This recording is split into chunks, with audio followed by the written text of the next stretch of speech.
கணவர் பெங்களூருவில் ஒரு மிகப்பெரிய தொழிற்சாலை வைத்துக்கொண்டு 300, 400, 500 பேரை வைத்துக்கொண்டு வேலை பார்த்து வந்தார். அந்த வியாபாரம் செய்து வந்தார்.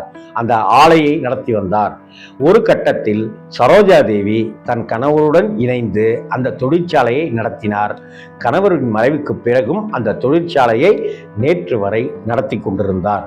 அந்த தொழிற்சாலைகளும் அந்த தொழிற்சாலையில் இருக்கிற பணியாளர்களும் அந்த பணியாளர்கள் அவர்களுடைய குடும்பத்தார்களும் சரோஜா தேவியின் மறைவுக்கு கதறி கதறி துடிக்கிறார்கள். இப்படி ஒரு நடிகையை பார்த்தது இல்லையே அப்படின்னு நம்ம கொண்டாடிட்டு இருக்கோம். இப்படி ஒரு மனுஷியை பார்த்தது இல்லையேன்னு அவங்க கொண்டாடிட்டு இருக்கிறாங்க.